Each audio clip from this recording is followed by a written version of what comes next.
غدیر فقط ایک تاریخی واقعہ نہیں ہے بلکہ ایک عقیدے کا نام ہے۔ غدیر گلشن توحید کے غنچوں کو سیراب کرنے والا پانی ہے۔ 1400 سال سے محبان اہل بیت غدیر کے اس بابرکت پانی کو شجر ولایت کی جڑوں میں چھڑکتے ہیں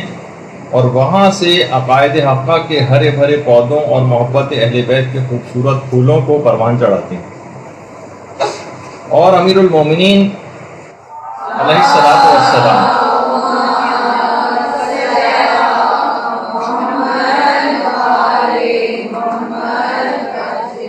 سے بغض و عداوت رکھنے والوں سے اظہار برات کر کے اطراف کے کانٹوں اور شوریدہ زمین کی بنیادوں کو اکھاڑ پھینکتے۔ غدیر کے متعلق یہ بات کہی جاتی ہے کہ غدیر اصل میں ایک پل صراط ہے جس پر مومن تو آسانی کے ساتھ گزر جائے گا، لیکن ہر منافق اور ہر دشمن اہل بیت کٹ کر نیچے گر جائے گا۔ غدیر ایک ایسا پروگرام ہے جس کا منصوبہ ساز پروردگار عالم ہے،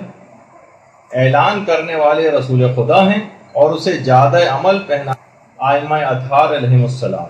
خود امیر المومنین علیہ الصلوۃ والسلام نے بھی بہت فخر و مباحت کیا،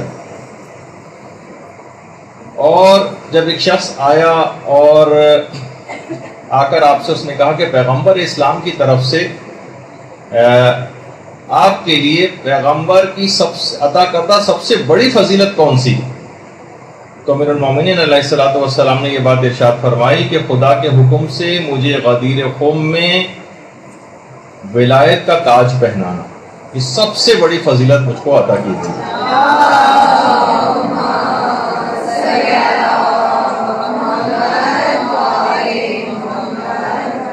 باقاعدہ کتاب سلیم ابن قیس الہلالی،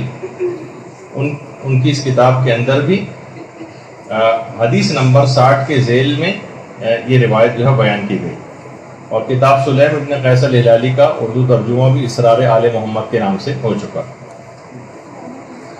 اچھا، خود آپ لوگوں کے لیے انتہائی فضیلت کا باعث ہے آج کل آپ سب لوگوں کے لیے، وہ کیا ہے کہ امام رضا علیہ الصلوۃ والسلام ارشاد فرماتے ہیں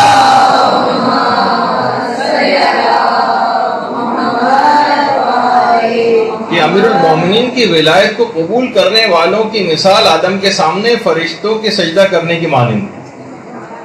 اور جنہوں نے روز غدیر آپ کی ولایت کا انکار کیا ان کی مثال شیطان کی سی ہے کہ جس نے آدم کے سامنے سجدہ کرنے سے انکار کر دیا۔ یعنی ہم آپ لوگ جو کہ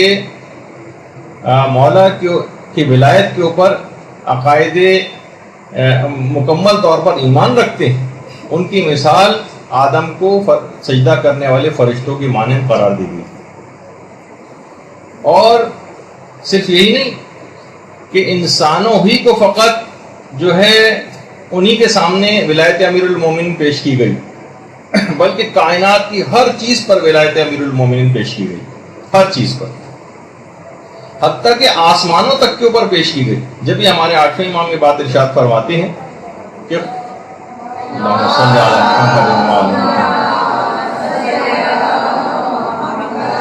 خدا نے آسمان والوں پر غدیر کے دن جب ولایت پیش کی تو 7ویں آسمان نے سبقت کی، 7ویں آسمان تو پروردگار نے اسے اپنے فرش کے لیے مزین فرما دیا۔ اس کے بعد 4تھے آسمان نے سبقت کی، یعنی آگے بڑھ کر ولایت علی کو قبول کیا، تو پروردگار نے اس کو بیت معمور سے مزین فرما دیا۔ اس کے بعد پہلے آسمان نے سبقت کی تو پروردگار نے اسے ستاروں سے مزین فرمایا، اور زمین کے حصوں کے اوپر جب ولایت پیش کی گئی تو سب سے پہلے مکے نے ولایت قبول کی، اس کے بعد مدینے نے ولایت قبول کی، اور اس کے بعد پھر کوفے نے ولایت قبول کی۔ اور جب جمادات وغیرہ کے اوپر ولایت پیش کی گئی تو سب سے پہلے جن پتھروں نے ولایت کو قبول کیا اس میں عقیق تھا، فیروزہ تھا، اور اس کے بعد پھر یاقوت تھا۔ یہی وجہ ہے کہ سب بڑے بڑے پریشس اسٹون جو ہیں جو کہے جاتے ہیں، انہوں نے ولایت علی کو قبول کرنے میں سبقت کی تھی۔ اسی طریقے سے یہ بھی کہا گیا ہے کہ سونے اور چاندی نے بھی ولایت کو قبول کرنے میں سبقت کی۔ یہی وجہ ہے کہ دنیاوی طور پر عزت اور مقام اور قدر و قیمت ان دھاتوں کی جو بہت بڑھ گئی، اور اسی طرح سے پانیوں کے اوپر ولایت کو پیش کیا گیا۔ وہ پانی کی جس نے ولایت کو قبول کیا وہ میٹھا ہو گیا، خوشگوار ہو گیا، استعمال کے قابل ہو گیا، اور وہ تمام پانی کے جو کڑوے ہیں، کھارے ہیں، شوریدہ ہیں، استعمال کے قابل نہیں، یہ وہ ہیں کہ جنہوں نے ولایت علی کو قبول کرنے سے انکار کیا۔ اسی طریقے سے روایتوں میں کہ پرندوں تک کے اوپر ولایت علی کو پیش کیا گیا۔ وہ تمام پرندے جو بہت خوش الحان ہیں، بہت اچھی آوازوں والے ہیں، یہ وہ ہیں کہ جنہوں نے ولایت علی کو قبول کیا۔ تو بہرحال آپ نے دیکھا کہ جو فصیح ترین جو گفتگو کرتے ہیں یہ سب وہ ہیں کہ جنہوں نے ولایت علی کو اس انداز سے قبول کیا۔ یہ وہ دن ہے بہرحال کہ جب حضرت آدم علیہ السلام کی توبہ قبول ہوئی، حضرت ابراہیم کو آتش نمرود سے نجات ملی، حضرت موسیٰ نے اسی دن حضرت ہارون کو اپنا جانشین مقرر کیا حضرت موسیٰ نے۔ یہ وہی دن ہے جس دن حضرت عیسیٰ علیہ السلام نے حضرت شمعون کو اپنا جانشین مقرر کیا۔ یعنی انتہائی عظمت کا حامل یہ دن ہے کہ جب ہم اس دن کے اندر سانس لے رہے ہیں، اور یہی وجہ ہے کہ ہمارے چھٹے امام جعفر صادق علیہ السلام فرماتے ہیں،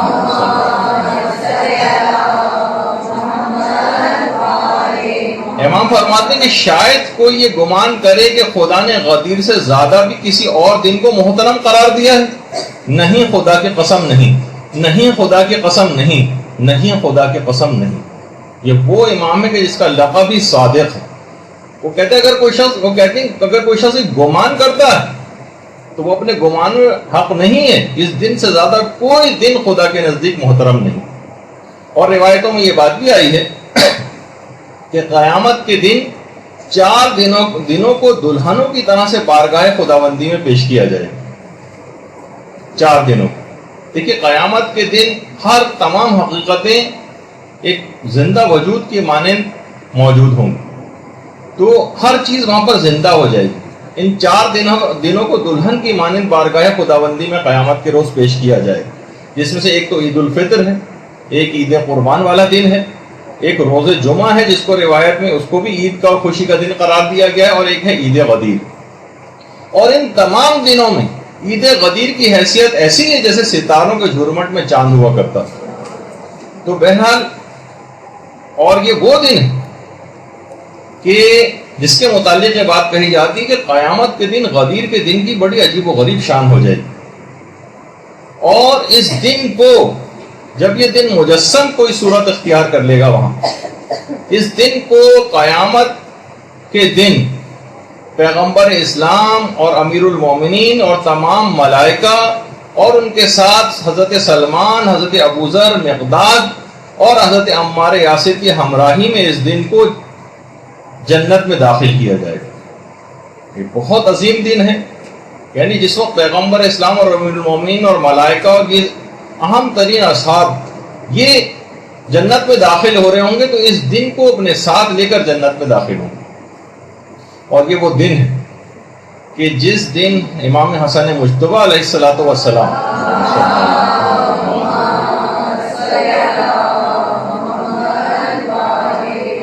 امام حسن کے گھر جشن منایا جاتا تھا، اور خود امیر المومنین علیہ السلام بھی اس جشن میں تشریف لے جاتے تھے۔ اس جشن میں مہمانوں کی خوب پذیرائی ہوا کرتی تھی، خاطر مدارت ہوا کرتی تھی۔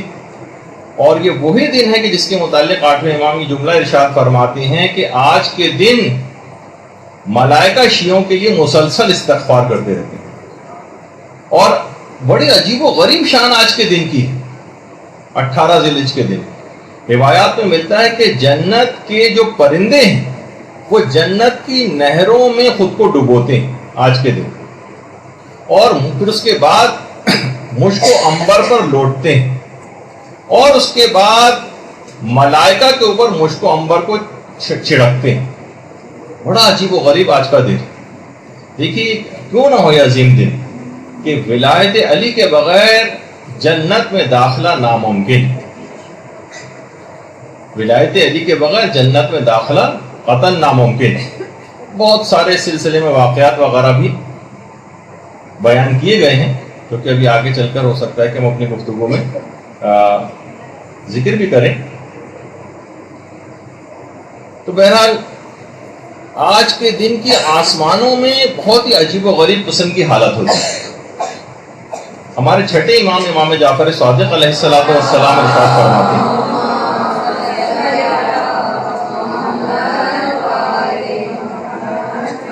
کہ غدیر کے دن کو آسمانوں میں عہد معہود کے نام سے یاد کیا جاتا ہے، اور یہ بھی چھٹے امام جملہ ارشاد فرماتے ہیں کہ عید غدیر زمین والوں سے زیادہ آسمان والوں میں مشہور، زمین سے زیادہ آسمان والوں میں۔ جیسے کہ ابھی میں نے اس سے پہلے ذکر کیا کہ ولایت علی کے بغیر کیونکہ جنت میں داخلہ ناممکن۔ ایک عالم گزرے ہیں ہمارے، بہت تبلیغ کے لیے مختلف گاؤں دیہات وغیرہ جایا کرتے تھے۔ وہ کہنے لگے جب ایک دفعہ میں ایک گاؤں میں گیا تو وہاں میں نے دیکھا کہ بہت ہی شاندار ایک بزرگ تھے، لیکن وہ مذہب حقہ پر نہیں تھے، اور ولایت علی کو انہوں نے قبول نہیں کیا تھا۔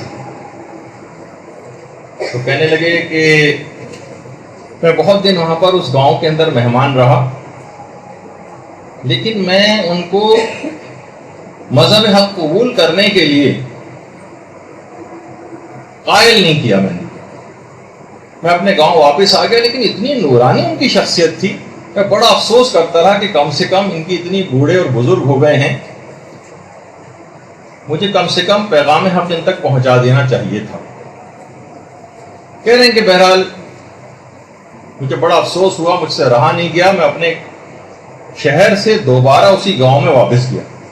کہ نہیں، مجھے پیغام حق کو ان کو پہنچانا، اتنی نورانی شخصیت ہے ان کی کہ اگر یہ ولایت علی قبول کر کے یہ بغیر دنیا سے چلے گئے تو بڑا نقصان ہوگا۔ کہہ رہے میں جب ان کے گاؤں میں پہنچا تو دیکھا کہ اور سنا جا کر لوگوں سے پتہ چلا وہ بزرگ انتقال کر گئے۔ مجھے بڑا افسوس ہوا، میں نے ان کے بیٹوں سے کہا کم سے کم مجھے ان کی قبر پر ہی جا کر پہنچا دیں۔ بیٹے مجھے ان کی قبر پر لے گئے، وہاں میں نے فاتحہ خوانی وغیرہ کی، لیکن بہت ہی افسوس سے ہاتھ ملتا ہوا جب گھر واپس آیا اور رات کو آ کر سویا تو میں نے خواب میں دیکھا کہ ایک بڑی عجیب و غریب سی ایک جگہ ہے، اور وہاں کچھ مسند بچھی ہوئی جس پہ وہی بزرگ کچھ نورانی شخصیات کے ساتھ بیٹھے ہوئے ہیں، اور ان کے بالکل پیچھے ایک شیشے کی ایک دیوار ہے، اور اس دیوار کے بالکل پیچھے ایک اتنا زبردست اور حسین منظر ہے جس طرح سے جنت ہوا کرتی، یہ جنت کا کانسیپٹ دماغ میں آتا ہے۔ ان بزرگ نے مجھے دیکھا اور مجھے اپنے پاس بلایا اور کہا کہ آپ کی جو پریشانی میرے متعلق تھی وہ بالکل وجہ تھی، لیکن میرے دل میں محبت اہل بیت پائی جاتی تھی، تو یہاں پر قبر میں میرے لیے اس بات کا، یہ جو اطراف میں آپ کو بیٹھے ہوئے نظر آ رہے ہیں یہ ملائکہ ہیں جو مجھے ولایت علی کی تعلیم دے رہے ہیں، اور جب میں اس ولایت علی کی تعلیم کو مکمل کر لوں گا تو شیشے کے پیچھے جو جنت نظر آ رہی ہے میں اس میں چلا جاؤں گا۔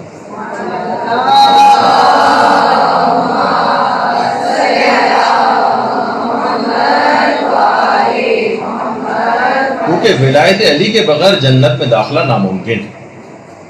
اور ایک واقعہ وہ ہے کہ جو کہ ہم نے موت کی جب ہماری گفتگو ہوئی تھی اس میں بھی سنایا تھا، آیت اللہ سید محمد حسین طباطبائی کا،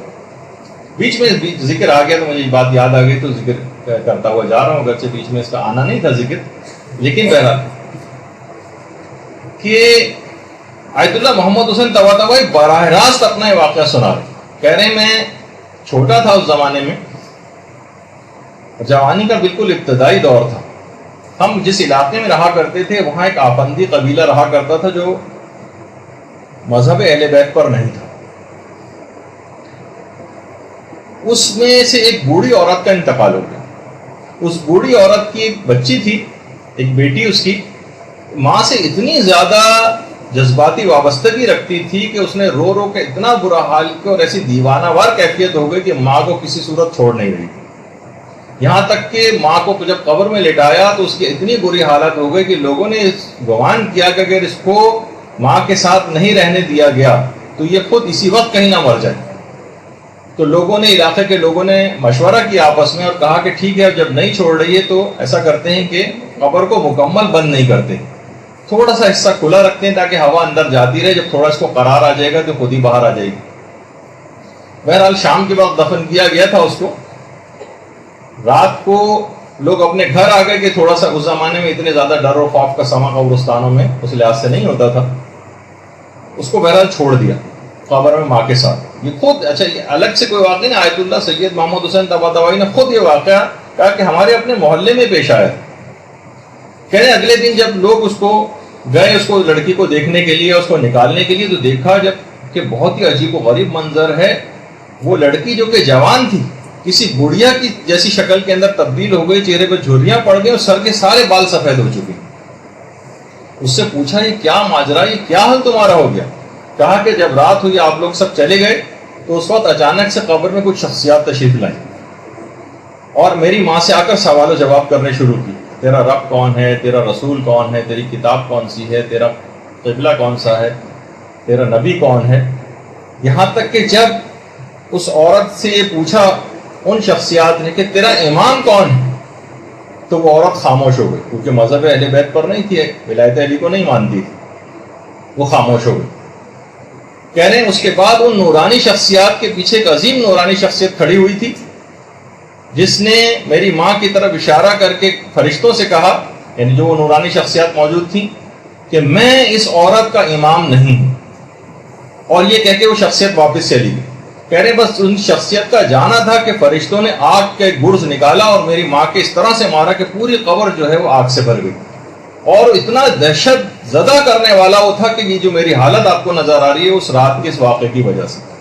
کہہ رہے ہیں اس واقعے کے بعد بہت شہرت ہوئی اس واقعے کی اور وہ پورا آفندی قبیلہ اس نے مذہب حقہ کو اختیار کر لیا. درود بھیجیے محمد.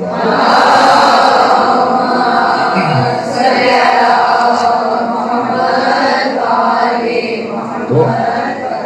اس اعلان ولایت کو قبول کیے بغیر جنت میں داخلہ ناممکن ہے اور عذابوں کا سلسلہ قبر ہی کے ساتھ شروع ہو جاتا ہے جو امیر المومنین کی ولایت کا دل سے اقرار نہیں کرے. تو ابھی ہم جو گفتگو کر رہے تھے کہ غدیر کے دن کی آسمانوں میں بڑی شہرت ہے, اور یہ بھی ہمارے 8ویں امام یہ جملہ ارشاد فرماتے ہیں کہ غدیر کا وہ دن ہے کہ جس دن خدا جبریل امین کو بیت معمور کے سامنے اپنی کرامت کی تختی نصب کرنے کا حکم دیتا ہے. جبریل امین کو بیت معمور کے سامنے اپنی کرامت کی تختی لگانے کا حکم دیتا ہے. پھر جبرائیل اس کے پاس جاتے ہیں اور تمام آسمانوں کے ملائکہ وہاں آ کر جمع ہو جاتے ہیں اور پیغمبر اسلام اور امیر المومنین کی مدح و ثنا شروع کرتے ہیں اور ائمہ اطہار کے شیعوں اور ان کے دوستوں کے لیے استغفار کرتے ہیں. باقاعدہ عوالم العلوم میں شیخ عبداللہ بحرانی نے اس روایت کو نقل کیا کہ امیر المومنین اور ائمہ اطہار کے شیعوں اور ان کے دوستوں کے لیے استغفار کرتے ہیں. اور روایات میں یہ بات بھی آئی ہے کہ عید غدیر کے دن ملائکہ شہزادی فاطمہ الزہرا سلام اللہ علیہا